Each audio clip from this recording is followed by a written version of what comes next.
2022 में टांगा पलटी कर दिया, सरकार को बदल दिया, आम लोगों के मन की सरकार को हमने लाया वहां पर, और इसलिए मुझे हल्के में मत लेना। महाराष्ट्र की राजनीति में सब कुछ ठीक नहीं चल रहा है। महाराष्ट्र के उप मुख्यमंत्री एकनाथ शिंदे और मुख्यमंत्री देवेंद्र फडणवीस के बीच बढ़ती दरारें की अटकलें सामने आ रही हैं। मतलब महायुति सरकार में अंदर ही अंदर खटास पैदा हो रही है।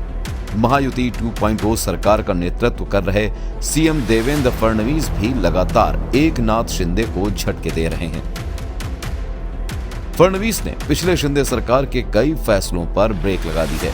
उनकी जांच पड़ताल भी शुरू कर दी गई है, जिस पर शिंदे ने उद्धव ठाकरे के नेतृत्व वाली एनडीए सरकार के पतन का जिक्र करते हुए इशारों में चेतावनी दे चुके हैं कि उन्हें हल्के में नहीं लेना चाहिए, तांगा कभी भी पलट सकता है।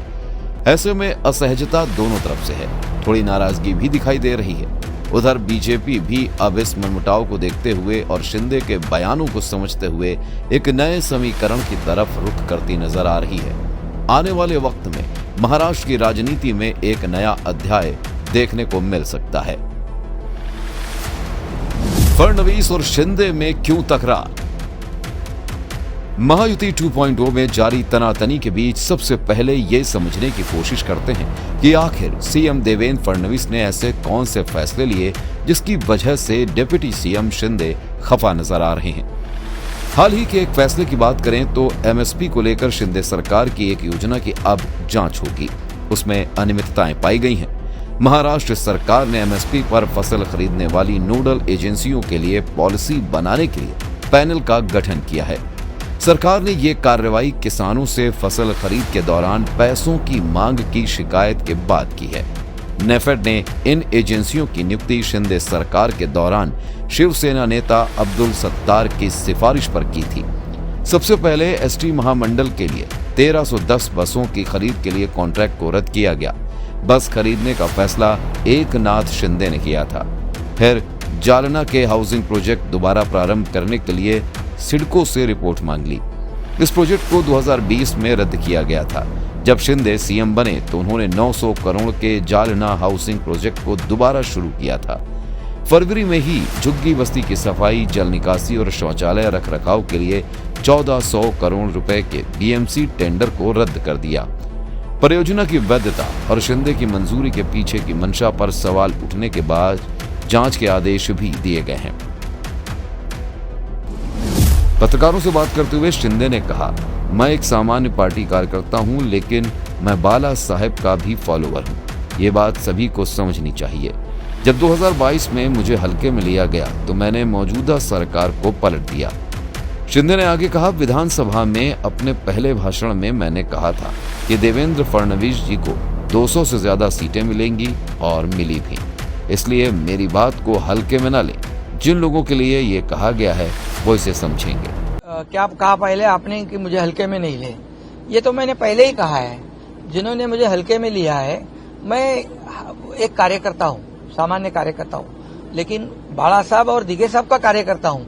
ये समझ के मुझे सबने लेना चाहिए, और इसलिए जब हल्के में लिया तो 2022 में टांगा पलटी कर दिया, सरकार को बदल दिया, आम लोगों के मन की सरकार को हमने लाया वहां पर, और डबल इंजन की जो लोग चाहते थे, डबल इंजन की सरकार चली।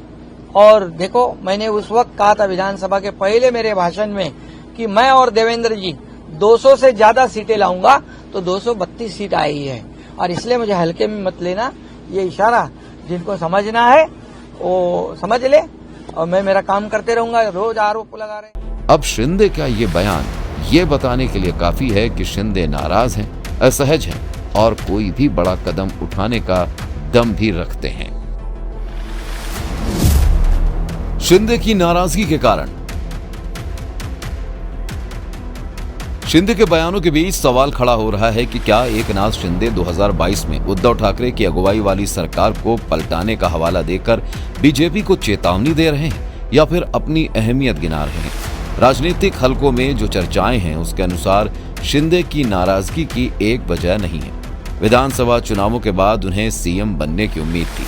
जब उन्हें सीएम की कुर्सी नहीं मिली तो वो चाहते थे कि गृह विभाग उन्हें मिले। फडणवीस ने यह विभाग अपने पास रखा। इसके बाद शिंदे को उम्मीद थी कि शिवसेना को सरकार में उचित सम्मान मिलेगा। उसके उलट दिसंबर में फडणवीस ने शिंदे की अगुवाई वाली सरकार के कई फैसलों का रिव्यू कर दिया। बात यहीं पर खत्म नहीं हुई। जब फडणवीस ने पालक मंत्री की नियुक्ति की तो इसमें भी शिवसेना की मांग के अनुरूप फैसले नहीं हुए। पालक मंत्रियों के मुद्दे पर वो गृह मंत्री अमित शाह तक से मिल चुके हैं, लेकिन एकनाथ शिंदे को सबसे ज्यादा दिक्कत ठाणे में गणेश नाइक और दूसरे बीजेपी नेताओं की सक्रियता से हुई है। राजनीतिक जानकारों का कहना है कि अभी हाल ही में शिवसेना विधायकों की सुरक्षा घटाने की वजह से भी शिंदे नाराज हैं। वहीं महाराष्ट्र के डिप्टी सीएम एकनाथ शिंदे को स्टेट डिजास्टर मैनेजमेंट अथॉरिटी यानी SDMA में शामिल नहीं किए जाने से भी उनकी नाराजगी बढ़ी, जबकि उप मुख्यमंत्री और राष्ट्रवादी कांग्रेस पार्टी के नेता अजित पवार को SDMA में शामिल किया गया था। हालांकि एकनाथ शिंदे को जगह नहीं मिलने पर खड़े हुए सियासी बवाल के बीच सरकार ने नियम में बदलाव करते हुए 2 डिप्टी सीएम को बॉडी में रखने का प्रावधान किया और शिंदे को शामिल करते हुए उठे राजनीतिक तूफान को शांत करने का काम किया। शिंदे के बयान, बीजेपी की चाल। शिंदे की नाराजगी के बीच बीजेपी जानती है कि अब उसे शिंदे के सामने झुकने की कोई जरूरत नहीं है। बिना शिंदे भी सरकार आराम से चल सकती है। ऐसे में शिंदे की कोई भी सियासी धमकी अब बीजेपी को ज्यादा परेशान नहीं करने वाली है। शिंदे की राजनीति को काउंटर करने के लिए बीजेपी ने शरद पवार से मेलजोल बढ़ा दिया है।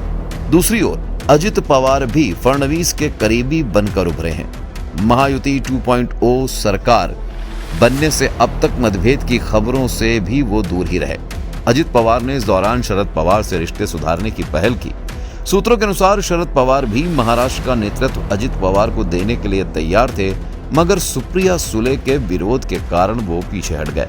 ऐसे में वो बीजेपी नेताओं को भरोसे में रखने का दांव भी चला है। हाल ही में पीएम नरेंद्र मोदी ने सार्वजनिक कार्यक्रम में शरद पवार का जिस तरह ख्याल रखा, उस भावनात्मक रिश्ते के कई मायने निकाले गए। दोनों दलों के बीच करीबी के किस्से भी सामने आए हैं। पवार को लेकर यह भी कहा गया कि उन्होंने तो कुछ दिन पहले एकनाथ शिंदे की तारीफ भी की थी। इसी वजह से माना गया कि कोई बड़ा खेल भी हो सकता है। दरअसल 280 सदस्यों वाली विधानसभा चुनाव में बीजेपी के 132 सदस्य हैं, जो बहुमत से 9 कम हैं। उसे राष्ट्रीय समाज पक्ष समेत छोटे दल के 4 और 2 निर्दलीय विधायकों का समर्थन हासिल है। इस लिहाज से बीजेपी के पक्ष में 138 विधायक हैं। शिंदे सेना के पास 57 विधायक हैं, जबकि अजित पवार की एनसीपी ने 41 सीटों पर जीत दर्ज की थी। अगर अजित पवार और शिंदे सेना समर्थन वापस लेती है तो बीजेपी को सरकार बचाने के लिए 3 विधायकों की जरूरत पड़ेगी। दूसरी ओर शरद पवार के पास 9 विधायक हैं, जो आपात स्थिति में सरकार बचाने के लिए काफी हैं। हालांकि अजित पवार और फडणवीस के रिश्ते अभी तक मधुर ही हैं। ऐसे में अगर एकनाथ शिंदे महायुति से अपनी राह जुदा करते हैं तो सरकार को कोई खतरा नहीं होगा। आंकड़ों के खेल का एक दूसरा समीकरण भी है, जिसका रिश्ता दिल्ली में नरेंद्र मोदी की सरकार से जुड़ता है। लोकसभा में शिंदे की शिवसेना के 7 सांसद हैं, जबकि शरद पवार की एनसीपी के 8 सांसद हैं। ऐसे में अगर एकनाथ शिंदे ने तांगा पलटाने की कोशिश की तो केंद्र भी शरद पवार का सहारा ले सकता है। एकनाथ शिंदे भी इस बदलाव से वाकिफ है, मगर वो निकाय चुनाव का इंतजार कर रहे हैं। अगर निकाय चुनाव में शिंदे सेना अपना प्रतिद्वंदी पर भारी पड़ी तो वो बड़ा फैसला ले सकते हैं। बता दें कि निकाय चुनाव में महायुति के घटक दल अलग अलग चुनाव लड़ने वाले हैं और इसमें सभी को अपनी ताकत का अंदाजा हो जाएगा। महायुति में बीजेपी, शिंदे के नेतृत्व वाली शिवसेना और अजित पवार की एनसीपी शामिल है। राजनीतिक पर्यवेक्षक इसे फडणवीस और शिंदे के बीच सत्ता संघर्ष की अटकलों के बीच एक और टकराव के तौर पर देख रहे हैं। वहीं बीजेपी के कई नेता इन तनाव की खबरों को खारिज करते हुए कह रहे हैं कि फडणवीस और शिंदे के बीच कोई बड़ा मतभेद नहीं है। महाराष्ट्र की राजनीति में मची उथल-पुथल के बीच मोदी और पवार की आत्मीयता का एक नया अध्याय बहुत कुछ कहता है।